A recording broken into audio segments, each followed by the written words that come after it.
Good morning, YouTube. Welcome to the Reptile Barn. Uh, we have here Cassie. She is our female Kayuwadi locale, 100% pure super dwarf reticulated python. She comes from Reach Out Reptiles. We love her. We've had her for almost 2 years. Holy cow. That's wild.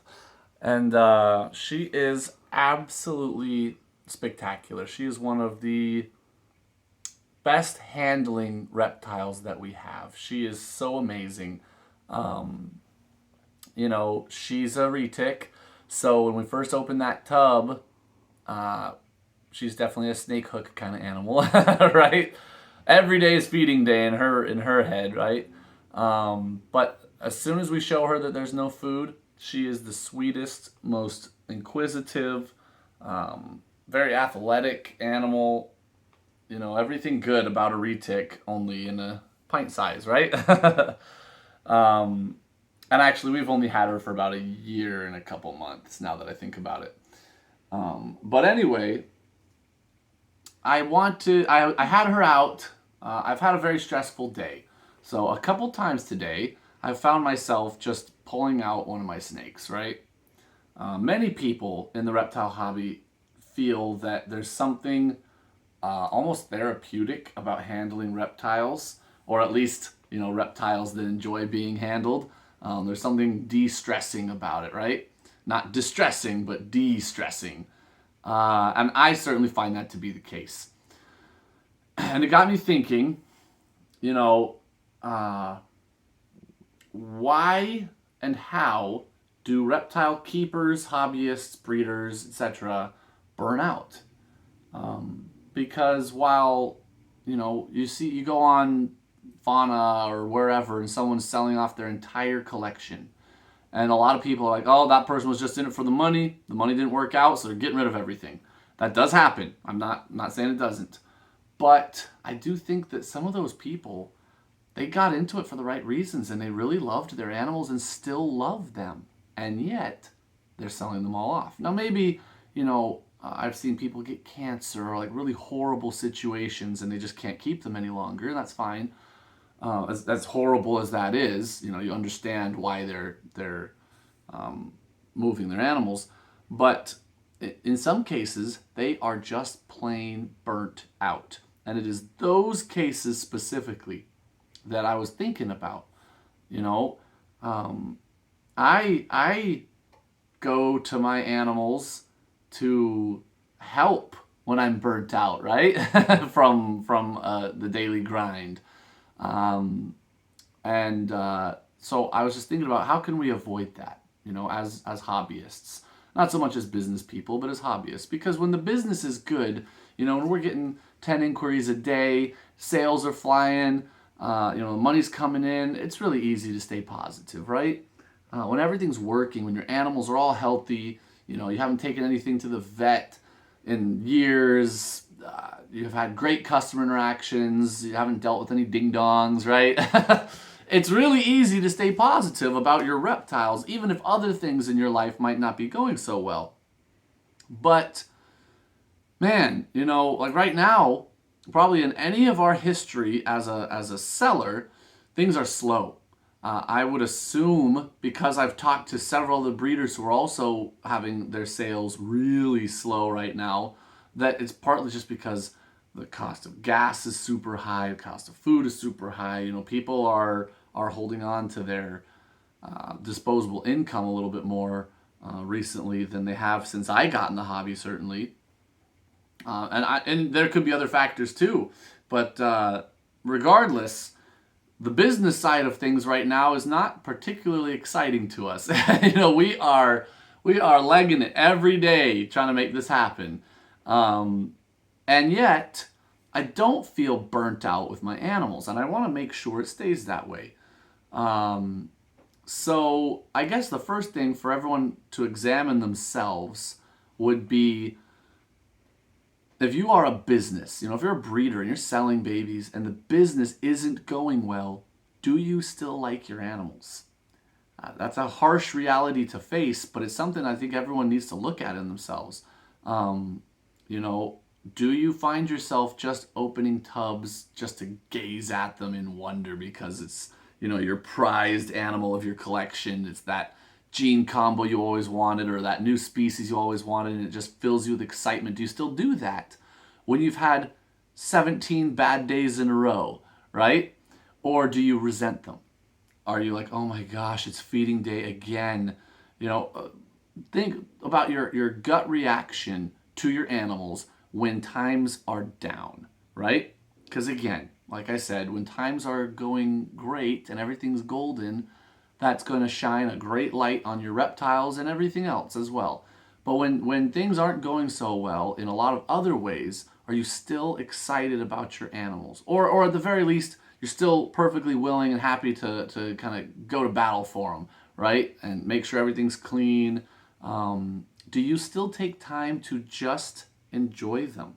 You know, she is not getting her cage cleaned. She's not getting her water changed. She's not getting fed. She's not in shed.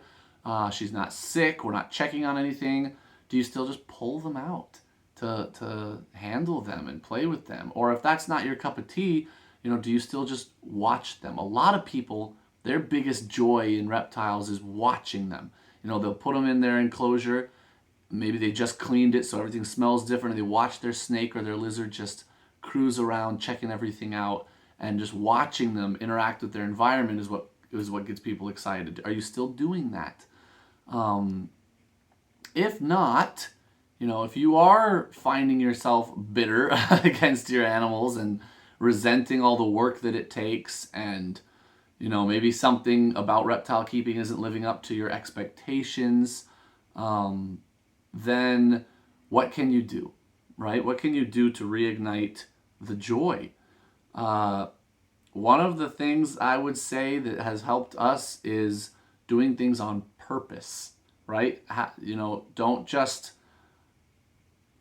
randomly enjoy your animals, if that makes sense. Plan to enjoy your animals. Before you go to bed, purposefully take 5 minutes and pull out a snake and just hold it, look at it, and see how much it's grown. Throw a couple of your grow-ups on the scale and see how big they've gotten. Even if you weren't planning to weigh anything, just plan some time, and the time is the key, right? To handle or observe your animals where no work is happening, none, right? That for me is the absolute number one way to make sure I don't burn out, because I just enjoy the animals again, right? Another thing you can do is share the joy and the passion of reptiles with somebody else. It's really easy with kids. If you do birthday parties or anything like that, it's pretty easy to stay excited when there's 20 kids that are just enthralled with the animals that you brought. But, a neighbor, a friend, a coworker, whatever, share that with them. And when you see somebody getting over their fear or their ignorance or whatever, and realizing how cool they are, and then they start to ask you a million questions, and they're looking stuff up, and then they discover Morph Market or whatever, and it just blows their mind. That is another way of reinvigorating your own flame, right? So anyway, I am really grateful to animals like Cassie here that I got as little babies, because I've had a year and some that she's not making me any money, she's not breeding, she's not producing any babies. She's just an animal that I keep. She's part of our collection, she's part of our reptile family, and I have watched her grow, and here in another 2 years, she will be breeding, and it'll be different, right? I still treat my breeders as my pets, right? They're still my babies. But for right now, the only thing I ever do with her, other than work to take care of her enclosure and feeding and everything, is enjoy her. That's it, Right now, she's just a future investment as far as the business goes. She has no impact right now on my current business ventures. And so it's a good time to just hold a snake, right? Because for me, and this, again, I don't want to make this a general statement for everybody, but for me, holding the animals is the best part of this. It is the best. I love getting eggs. I love when the eggs hatch. I love making sales. I really do. I like finding new people who found my animals, right? And they want to a lot of people get their first snake ever from me, and it's very gratifying. I've really enjoyed doing the expo. As stressful and draining as it is, the day of the expo comes and it all is worth it, right? But but for me, the reason I got into reptiles and breeding them and all these different species is because I like interacting with them. I haven't done a ton of training. You can, train reptiles to a degree. We have tree monitors, which are very, very smart. I haven't done a ton of that yet. Part of that is just time constraint, right? Our business model of not taking out a big fat loan, we have 4 kids. They're all young that I stay home with, and I do the business full time, and Liz works full time. It's kind of a dangerous business model in regards to burnout, right? Because our time is just so crunched all the time. We get very, very little personal time, right? There's always a responsibility that needs to happen. And that's what can get people in trouble is that they're like, oh my gosh, most of my other hobbies have diminished or disappeared. A lot of my disposable income is just tied up in the business. It's hard to go on vacation. It's hard to even go camping. It's hard when you live this lifestyle, especially when Liz, my wife, is working full time still at another job. So I take care of kids and I take care of animals. That is what I do. That is my day. That is my night, and I have to be careful. So that's why I've been thinking about this. That's why I wanted to bring this up, because I know there's others of you out there who this is a concern. You love your animals. You love your animals, but sometimes you're just like, maybe I shouldn't do this. And if that's your decision, I'm not judging you. That's totally fine. I just think that being aware of why this is happening and a couple of little easy things you can do to mitigate that a little bit could spare some people from just crashing and burning and ditching the hobby entirely. Some people who really still love their animals and would love to stay involved don't, who I feel like maybe could have stuck around. And so, again, if you decide that for your situation, your life, your family, or whatever, you need to move on, that you need to, right? That's totally fine. But I don't want to. I've never wanted to. As soon as we started getting into reptiles, I knew this is what I want to do for the rest of my life. And Liz is behind the camera grinning because sometimes when I'm the most stressed and I am just breaking down, I'm sure I've said things that may not jibe with that statement, and you should see her face right now. But I mean it though. Deep, deep inside, I've never wanted to get out of the hobby ever. I really, really, really want to keep reptiles my whole life, right? And I like breeding them. I like introducing them to more people. All the things that we've done with our business, I enjoy doing, and I want to keep doing that. Of course, I need to focus on my business, right? I need my sales. I need my customers. I need all that stuff because, in the real world, you need money. You need financial stability. But it's not really why we do this, right? And it's kind of a cool thing because if we manage to make this work, when we manage to make this work where it's our only income for our family, we will have brought both of those worlds together. In order to succeed in the world, you'll have to work hard at something, some sort of career. And in order to be happy, you have to do at least some things that you love with some of your time.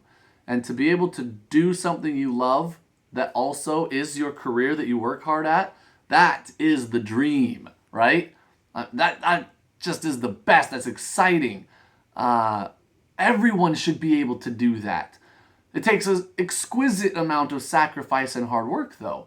And people just don't want to do that part, right?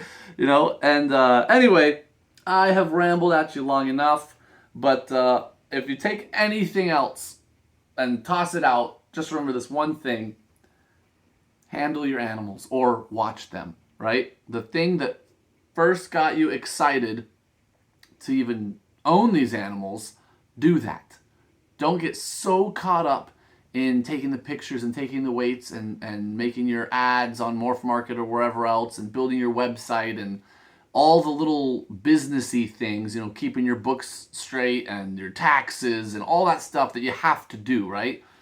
Don't forget that the reason you have them in the first place is because you loved holding snakes, right? Or watching them, or going outside and going on herping trips, or whatever. Oh, she's getting away. Come back. I want this whole video without without an escape attempt, and right at the end. Anyway, I hope that this was helpful, even if it's just for one person. I never, in the first several years of doing this, I never got to this thought process before. Or I was like, oh my gosh, this is just overwhelming. I can see the allure of just getting out. I never had that happen to me, but in the last year or two, just being so busy, I've had to consciously remember at various times, I'm just gonna pull out some snakes and I'm gonna watch them. I'm gonna handle them. I'm gonna maybe I'll get a new insect I've never fed to the lizards before, and I'll see what they do with it, or something that's exciting for me, and it helps a lot. For me, it helps a lot. So I hope that you guys like this video, and I hope that you will continue doing the things that brought you to this hobby in the first place. Thank you so much for watching. Until next time, we're the Reptile Barn.